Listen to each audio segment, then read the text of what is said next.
Assalamualaikum warahmatullahi wabarakatuh. Hello everyone, how are you today? I hope you are all in a good health. So, di pertemuan kali ini berbeda, tidak seperti yang biasanya. Kalau biasanya kita bertemu melalui Zoom atau kita bertemu langsung secara luring, kali ini kita belajar melalui video pembelajaran ini. Are you ready to study, guys? So, at the previous meeting, we have learned about descriptive text. Now, in this meeting, we will learn new material. So, before we start our new material today, I wanna ask you, pernahkah kalian melihat pengumuman di mading, di koran, ataupun majalah, ataupun internet? Pengumuman tersebut bisa berupa atau tentang lowongan pekerjaan, job vacancy, ataupun orang hilang, atau iklan promosi. Nah, kali ini di pertemuan ini kita akan belajar mengenai announcement text. Ada yang pernah tahu announcement text itu apa? So, langsung aja mari kita lihat definisi dari announcement text. Come on!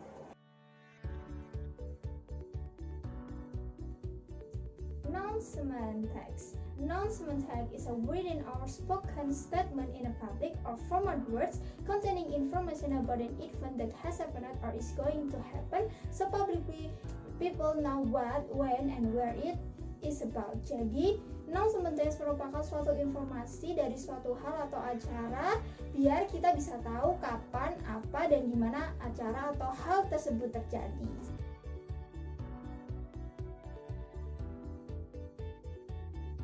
So, social function announcement text is used for giving a people some information of what has happened or what will happen. Jadi, social function dari announcement text adalah untuk memberikan sebuah informasi kepada orang lain tentang sesuatu yang akan terjadi maupun yang sedang terjadi. Generic structure of announcement text. Jadi yang pertama adalah title atau judul. Bagian ini menunjukkan perwakilan dari keseluruhan dari sebuah announcement. Dengan ini pembaca atau pendengar dapat mengetahui langsung secara singkat isi dari announcement tersebut. Yang kedua adalah explanation atau penjelasan. Bagian ini merupakan suatu penjelasan isi atau konten dari suatu announcement yang mencakup jenis kegiatan, waktu, tempat, siapa. Jadi dalam explanation ini kita bisa tahu siapa pengirimnya, siapa penerimanya, waktu, tempat, dan apa isi dari announcement tersebut.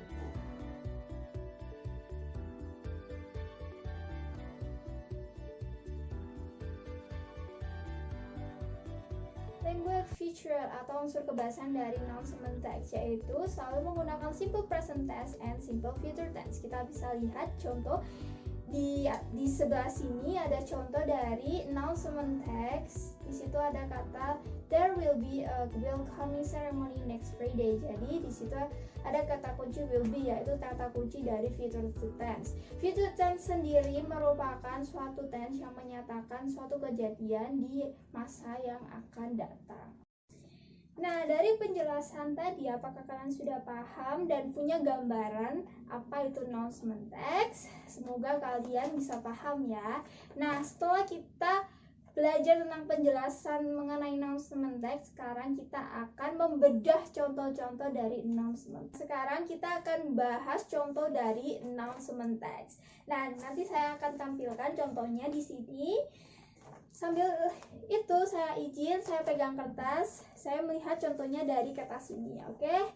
Nah, dari contoh teks announcement ini kita bisa lihat di bagian atas terdapat judulnya yaitu Cancellation of JYG Concerts in Singapore by Faith and the Entertainment on Monday, March 28, 2011 at 5:19 AM.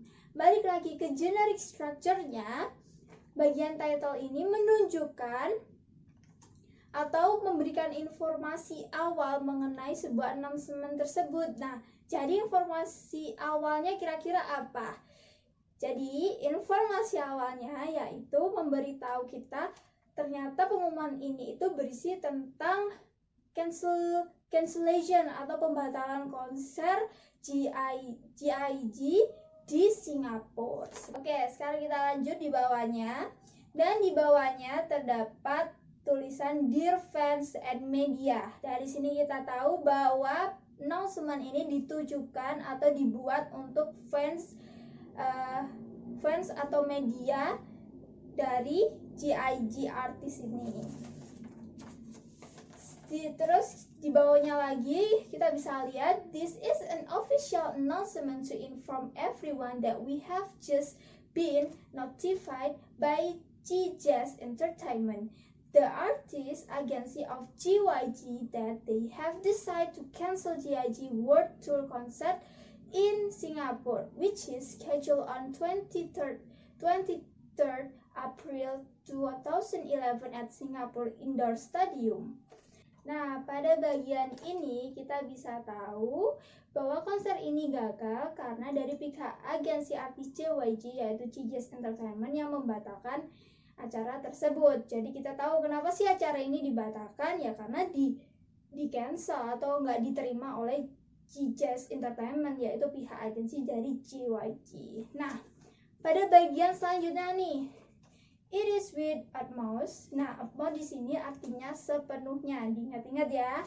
Regret that we have to accept this cancellation notice from the artist agency at this point in time.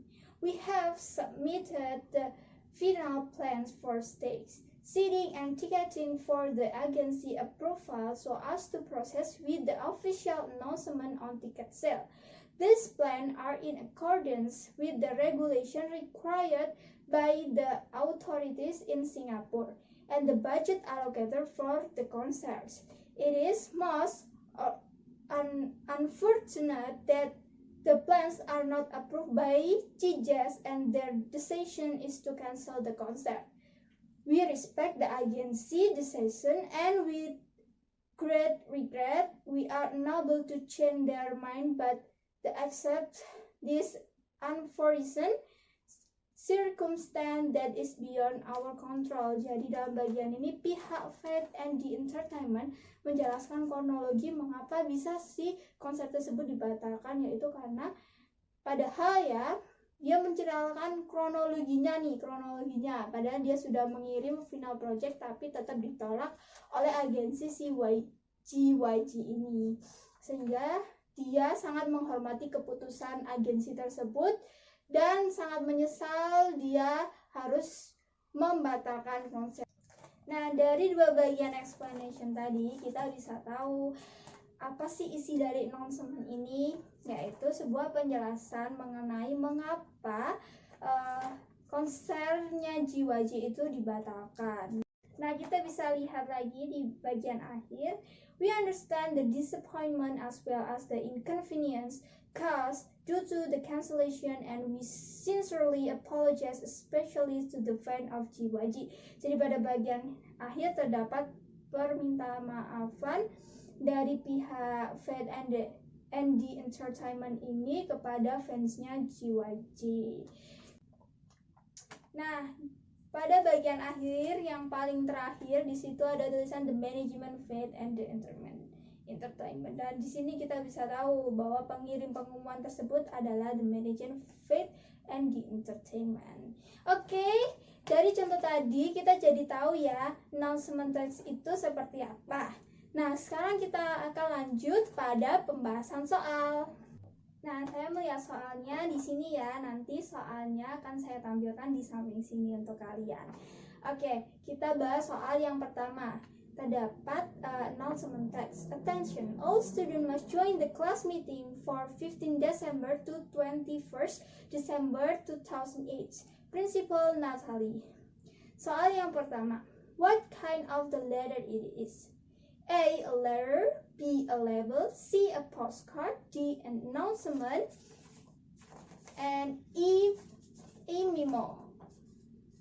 Jawabannya kira-kira apa ya? Gak mungkin ya letter atau label atau postcard karena kita membahas announcement, jadi jawabannya adalah D, an announcement. Oke. 2. What is the text about? A. The class meeting in a school. B. The winner of the class meeting. C. An invitation to join a class meeting. D. The plan of having class meeting. E. Discussion about holding a class meeting. Kira-kira jawabannya yang mana ya? Oke, kita cek pengumuman sebelumnya. Di sini tertulis all student must join the class meeting.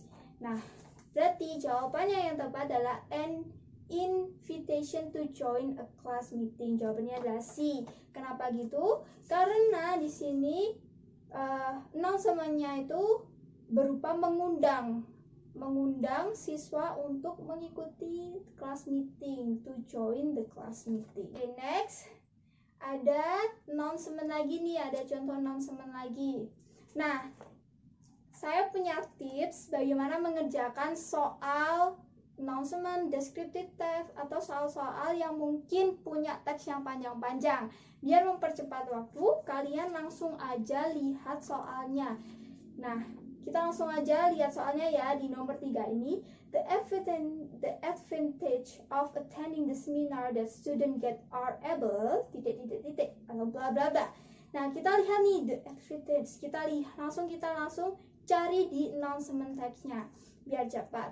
Nah, kita lihat ini isinya, ini tuh maksudnya apa nih announcement-nya. Nah, di sini kita bisa lihat how to prepare for the final examination. Nah, kita lihat nih jawabannya. To meet the education consultant, no.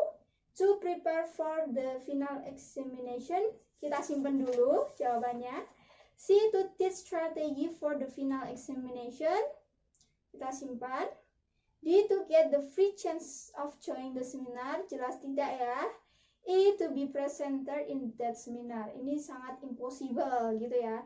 Jadi jawabannya adalah B, dan antara B dan C.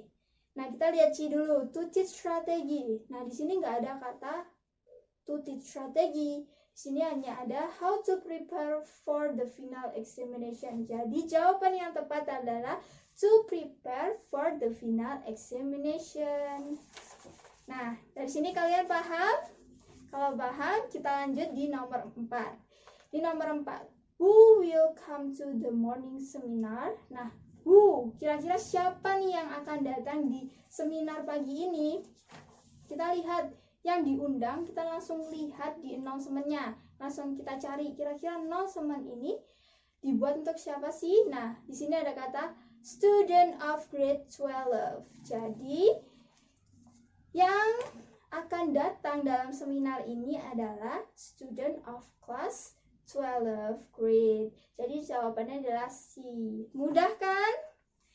Nah, dari 4 soal tadi saya kira cukup ya kita bahasnya. Dan kita masuk ke kegiatan selanjutnya. Di kegiatan selanjutnya yaitu penugasan. Jadi kalian akan doing exercise, oke? Jadi setelah ini saya akan share di grup WA tugas kalian. Dan di sini saya akan jelaskan ya, kalian mempunyai 2 task. Task yang pertama, kalian akan menjawab 10 soal multiple choice atau pilihan ganda. Dan di task 2, kalian akan membuat satu announcement atau pengumuman singkat menggunakan bahasa Inggris. Nah, itu tugas kalian ya. Saya harap kalian kerjakan ya, oke? Oke, saya rasa cukup untuk pertemuan kali ini. Jika ada yang ditanyakan, silakan bertanya di grup WhatsApp ya. Oke, everyone, thank you for today. See you in the next meeting. Assalamualaikum warahmatullahi wabarakatuh.